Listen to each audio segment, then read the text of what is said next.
Bonjour et bienvenue dans cette nouvelle vidéo des 100 abonnés qui est devenue la vidéo des 150 abonnés. C'est incroyable, c'est un peu de ma faute, j'ai pris du temps pour la faire, mais en tout cas c'est pas grave. Ici le fan de Komiya pour une petite ouverture de boîte mystère Amazon. J'ai pas vu grand monde les ouvrir, j'avais vu une vidéo de Ilan du Bourg-Palette et c'est tout je crois, et sans plus tarder on va s'ouvrir ça. Et en attendant je vous invite à mettre un petit pouce et à vous abonner si c'est pas encore fait. N'hésitez pas à mettre un commentaire aussi si vous aussi vous êtes intéressé par ces boîtes mystères. Je crois qu'il y en avait encore quelques-unes à vendre, donc c'est une boîte mystère qui moi m'a coûté 25 € je crois. Il me semble que c'était ça. Je sais que ça revenait à peu près à 6 € du booster. Donc comme si vous l'achetiez... attends. J'ai fait n'importe quoi. Hop. Donc le haut c'était là. Ok. Et donc du coup à l'intérieur on a 4 boosters comme vous le voyez. Donc ça sera un écarlate et violet pour commencer. Ok. Ah, il y a un EB. On a un EB. C'est bon. Alors, écarlate et violet, faille paradoxe, astre radieux et origine perdue. Deux épées boucliers, sympa. Eh bien, on finira par le origine perdue. Et le astre radieux, je vais le garder parce que j'en ai pas. J'ai pas de booster astre radieux. Et ce qu'on fera, c'est qu'on ouvrira la deuxième boîte mystère. Et en fonction de ce qu'on trouvera, eh bien, s'il faut, je mettrai des boosters, j'en ai encore. Vous voyez, la boîte est assez jolie, hein. Bon, il n'y a rien d'exceptionnel, mais vous payez, c'est comme si vous payiez les boosters à l'unité, donc c'est pas dramatique. Allez, un petit écarlate et violet, ça fait longtemps. Sur écarlate et violet, j'ai pas droppé grand chose, j'en ai pas ouvert beaucoup, faut dire. Donc forcément j'ai pas eu la chance de dropper beaucoup.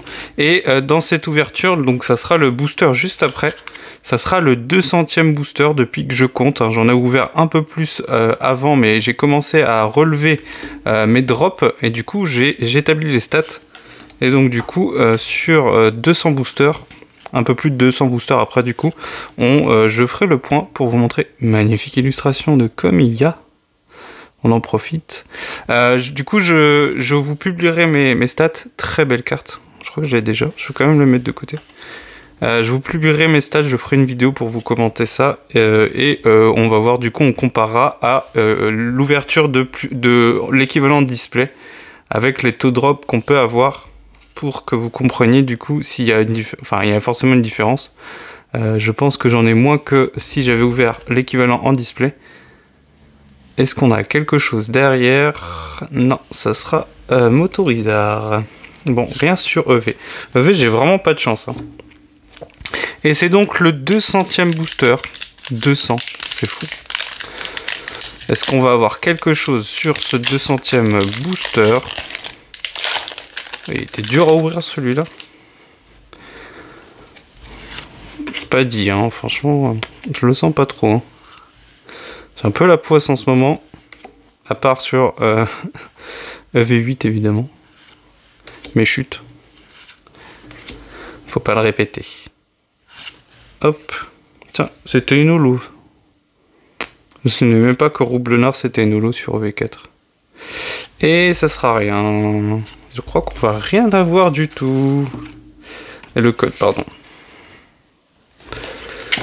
Et ben c'est sympa ces petites boîtes mystères. Donc le astre radieux, comme je l'ai dit, je le mets de côté. Et après on s'ouvre la deuxième boîte mystère. J'en avais pris 2. Je crois qu'on pouvait en prendre que 2. Je vais essayer de pas me spoiler le code et je vous le donnerai après. Alors évidemment sur origine perdue, si on peut avoir le Giratina, moi je prends toute l'année. Il y a une carte Vestar. Après ça veut rien dire, hein. Je crois que j'ai déjà eu des hits avec la carte Vestar. Non? Non, il n'y a pas la carte Vestar. Je crois qu'il y avait la carte Vestar. J'avais vu une carte noire. Je me suis peut-être trompé. Allez. Zarouin, Rhinophéros. On a l'impression qu'il fait un grand écart, c'est marrant. Bargantua. Il me faut le Bargantua pour le Dex. Mais celui-là, ça indique 2 issues. Donc il faudra que je cherche. Je crois qu'on a quelque chose. Ça a l'air d'être une V. Est-ce que... Branette, sympa. Je crois que je l'avais déjà, mais pas en holo. Et derrière, ça sera... Je connais pas du tout. Il y a une étoile. C'est une carte rare? Ouais, je crois que c'est une carte rare. C'est une FA. Oh, Ptera V en FA. Sympa. Très joli. Ok. Celle-là, je ne l'avais pas. Sympa. Je sais plus si j'avais pas eu la Ptera V normale. J'ai un doute. Allez, la deuxième box. Donc, 2 EB quand même. J'ai eu de la chance. Je crois que...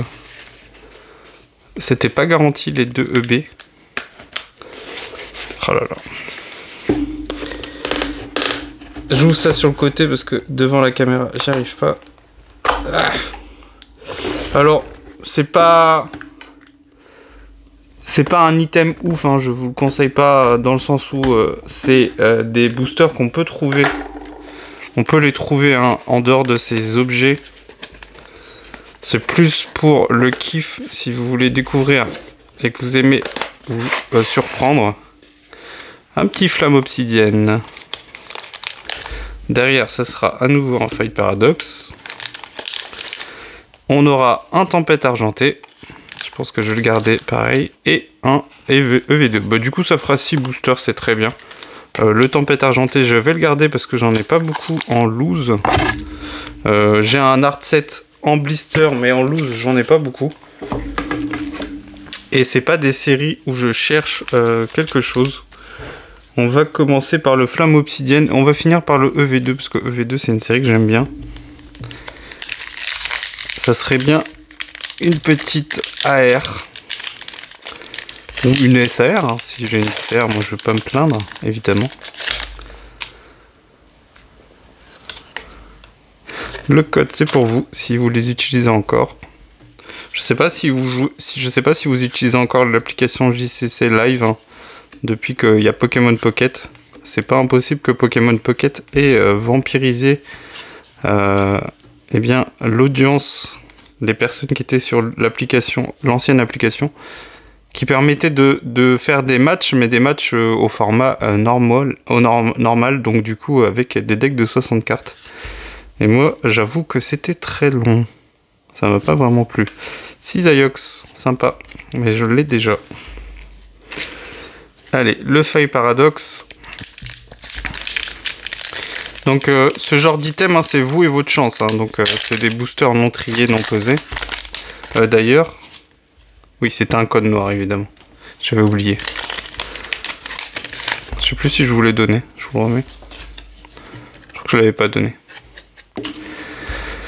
C'est vous et votre chance, hein, donc forcément, c'est comme toujours, quand vous achetez des items comme ça, sans, entre guillemets, quota, hein, parce que, en fait, les displays, c'est pas vraiment qu'il y a des quotas. Enfin, moi, je considère que c'est pas vraiment des quotas, c'est juste que vous avez un échantillon maximum, c'est-à-dire 36 boosters, hein, c'est le maximum que vous puissiez avoir.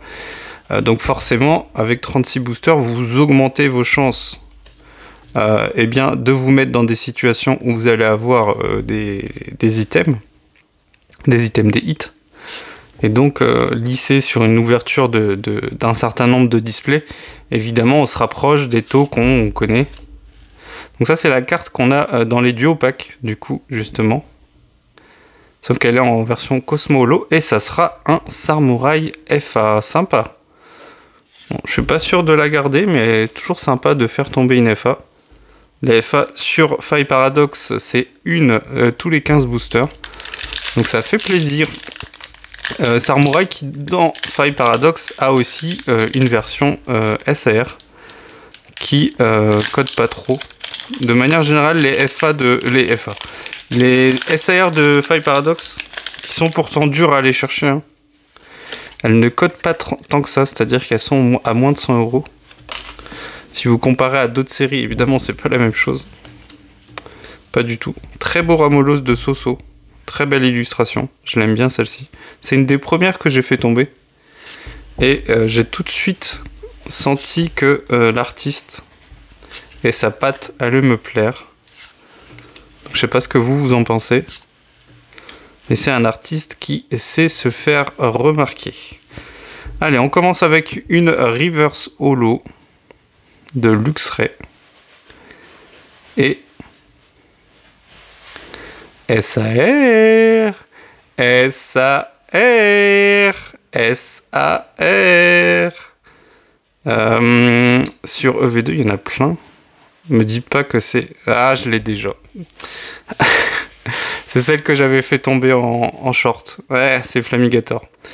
C'est Flamigator. Bon, c'est un hit, hein. On va pas se plaindre. C'est un très bon hit, hein. Moi, j'aime bien les SAR des Pokémon starter de la 9G, mais j'aurais préféré en avoir un des deux autres, hein, parce que j'aimerais bien avoir les trois.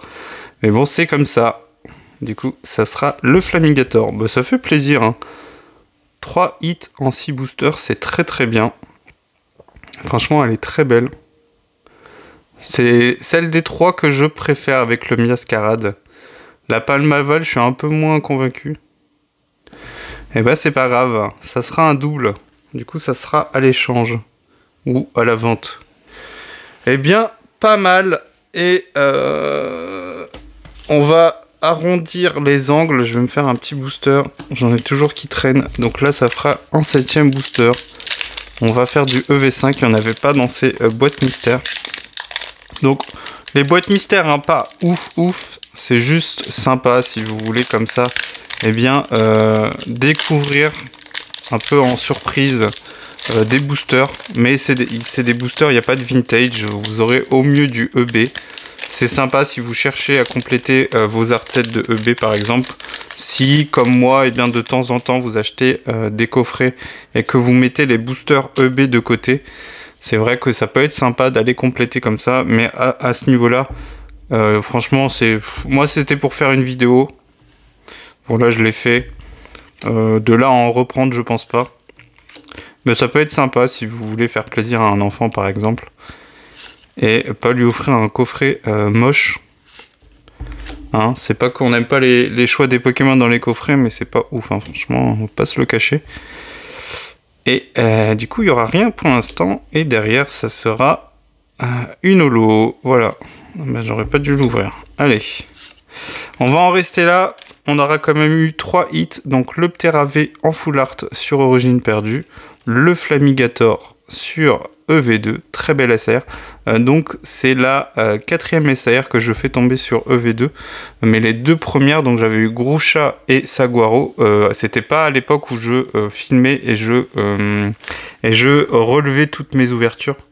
Donc du coup je les ai pas comptées dans mes stats, puisque du coup je voulais faire avec toutes les stats que j'avais obtenues. Et pour être le plus honnête possible, parce que je vais pas revenir en arrière alors que je me souviens pas tout ce que j'ai ouvert. Et quand même une petite FA sur Faille Paradox, ça fait plaisir quand même. Le Samouraï, il me plaît pas plus que ça, donc je pense que ça partira à échange-vente. Comme le Flamigator, faut que je regarde laquelle des deux est la plus propre, même si de toute façon moi je ne vais pas faire grader, mais tant qu'à faire. Et le Ptera, je pense que je vais le garder parce que le Ptera c'est un Pokémon que j'aime bien, c'est un Pokémon de la 1G que j'aime bien quand même. Donc du coup c'était tout pour cette vidéo, voilà, merci beaucoup pour le soutien, les 100 abonnés c'était déjà une étape énorme, je pensais pas que j'allais y arriver, mais alors les 150, voire la suite, hein, je ne m'y attendais vraiment pas.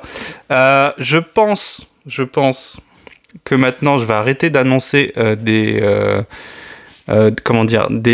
objectifs, puisque de toute façon à chaque fois qu'un objectif est atteint, bah ça va trop vite. Mais prochainement je pense qu'on se fera la display SV8, sûrement au courant de la semaine. Au niveau des ouvertures, j'ai des coffrets mais je suis pas sûr de les ouvrir tout de suite, je vais temporiser un peu. Et je vais surtout suivre l'évolution sur EV8, les problèmes d'approvisionnement, le problème de stock et le prix des cartes. On va aller regarder si Pikachu est le seul à souffrir de ça. De ce que j'ai cru voir pour l'instant, j'ai l'impression qu'il n'y a que Pikachu qui est affecté. Mais en tout cas, on va regarder ça et on va suivre ça de très près. Avec les fêtes qui approchent, on va voir si Pokémon Company est en capacité de faire du restock. Moi j'y crois, hein, dur comme fer. Ça me paraît très bizarre qu'on n'ait pas plus de stock pour Noël, en sachant que vous mettez Pikachu sur un item. à 50 €, c'est banger, c'est-à-dire que ça va se vendre par palette, on l'a bien vu. Mais je parle du grand public, hein. Je parle pas des gens qui savent que ça a une valeur autre que pour l'ouverture, hein, parce que du coup, à mon avis, très clairement, les ETB se sont fait scalper, hein, on va pas se le cacher. Mais en tout cas, bref, on aura l'occasion d'en reparler dans une autre vidéo. Je vous remercie en tout cas d'avoir suivi jusqu'au bout et je vous dis à bientôt. Ciao!